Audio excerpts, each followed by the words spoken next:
గత గత ప్రభుత్వంలో నేను ఇంకా సార్ సంస్కారం ఉంది కాబట్టి నేను చేసిన వీడియోకి నేనే బీప్ సౌండ్ కూడా యాడ్ చేశాను. ఎందుకంటే సమాజం వాళ్ళు అందరూ చూస్తారు కాబట్టి సార్ బీప్ సౌండ్ కూడా నేనే పెట్టా. నేను తిట్టలేదని నేను చెప్పట్లా.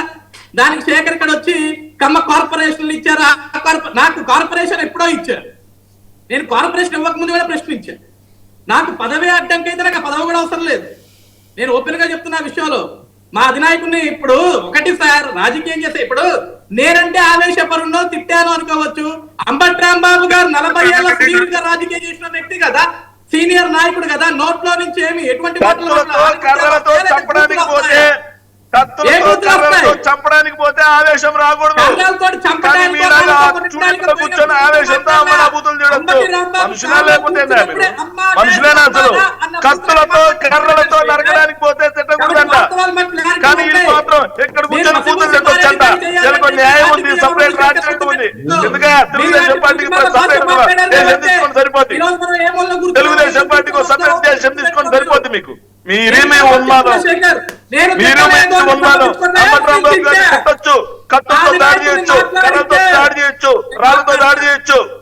కానీ అంబటి రాంబాబు గారు తిరిగి మాట్లాడకూడదు. తిరిగి కొట్టించుకోవాలి. ఆయన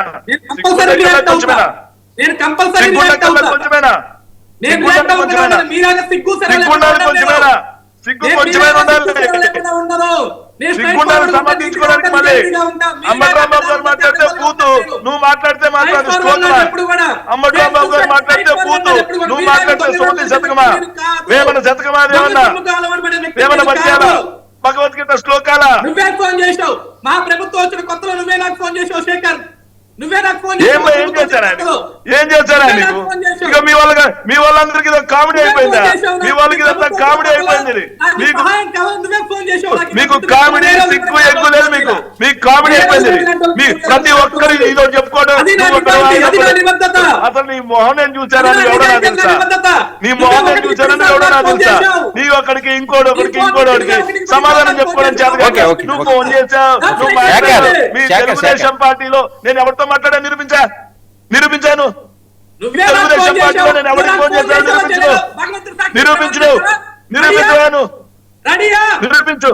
బుద్ధి కాలం లేకుండా అక్కడ కూర్చొని ఏముండదు అసలు, ఏముండదు. అక్కడ కూర్చొని బూతులు మాట్లాడడం తప్పిస్తే బుద్ధి ఉండదు, జ్ఞానం ఉండదు, ఏముండదు. ఇంకా అక్కడ కూర్చొని చెప్పండి అంటే అతను చూసానే దానికి సమాధానం చెప్పడం చేత. తెలుగుదేశం పార్టీలో వెంకటేశ్వర ఫోన్ చేశాడు, శేఖర్ ఫోన్ చేశాడు, శేఖర్ మీరు శేఖర్ వినాలి. మీరు మాట్లాడుతున్నప్పుడు వాళ్ళు మాట్లాడితే ఆపేను. ఎవరికి అర్థం కాదు, ఎందుకు డిబేట్ చేసుకోవడం? ఒక నిమిషం ఇస్తాను మీకు. కాదు నేను అడుగుతున్నా, నేను ఫోన్ చేశా అంటున్నారు కదా. సరే ఇప్పుడు టాపిక్ డైవర్షన్ ఎందుకు సరే చేయలేదు చేశారు, ఇప్పుడు అది అవసరం లేదు కదా జనాలకి. అరే వినండి, వాస్తవంగా నీ స్థాయి అంతా తెలుగుదేశం పార్టీలో. సరే సరే ఓకే, నీకన్నా పెద్ద పెద్ద స్థాయిలో మా చుట్టాలే ఉన్నారు, కానీ వాళ్ళకే ఫోన్ చేసి నీకు శేఖర్ వినండి. శేఖర్ ఇప్పుడు మీ ఇద్దరు మాట్లాడుకోపోయినా ఎవరికి అవసరం లేదు. మీరు మాట్లాడుకున్నారో లేదో వదిలేయండి ఆ టాపిక్. డైవర్షన్ ఎందుకు? పాయింట్ లో సమాధానం చెప్పడం చేతకాకి ఇలాంటి అబద్ధాలు వస్తారు. శేఖర్ రెడ్డి నాకు ఫోన్ చేశాడు. అరే ఇది వాళ్ళు చేసేది, ఎవరు చేసేది? నువ్వు ఎంత నీ స్థాయి ఎంత తెలుగుదేశం పార్టీలో? డైరెక్టర్ నువ్వు. శేఖర్ ఇది కరెక్ట్ కాదు. మీరు ఇంటరప్ట్ చేయని అన్నారు. మళ్ళీ నేను అవకాశం ఇచ్చినప్పుడు అప్పుడు చెప్పుకోండి. అది మాట్లాడింది కాదు సార్. ఫాల్స్ అలిగేషన్ చేస్తే ఇక్కడ ఎవరు ఒప్పుకోరు. సరే సరే అంతసేపు సాగదీయాల్సిన అవసరం లేదు, వదిలేయండి. ఫాల్స్ అలిగేషన్ చేస్తే తెలుగుదేశం పార్టీ వాళ్ళందరికీ కామెడీ అయిపోయింది సార్. అరే మొన్న కూడా వచ్చి వెంకటరెడ్డి ఫోన్ చేస్తాడని మాట్లాడతాడు. సరే ఓకే, వచ్చి నేను చేశాను మాట్లాడతాడు. ఫోన్ చేసి అడగాలి హెల్ప్. అరే టాపిక్ ఇదా అయిపోయింది కదా, అదే ఎందుకు రిపీట్ చేయడం? అదే మరి టాపిక్ లోకి రమ్మనండి. మరి ఒక్క నిమిషం అండి, అదే రెస్పాండ్. వర్మ గారు, నా స్థాయి ఏంటో నాకు తెలుసు, నేనేంటో నాకు తెలుసు. నాలాంటి స్థాయి లేని వాడికి ఫోన్ చేయాల్సిన అవసరం లేదన్నాడు కదా. Okay, leave it that matter. ఆయన చేయలేదు కదా. ఓకే, కంగారు పడొద్దు. చేసావో చేయలేదు, నీ కాల్ హిస్టరీ నా కాల్ హిస్టరీ రెండో ఉంటాయి. కంగారు ఏం లేదు. కానీ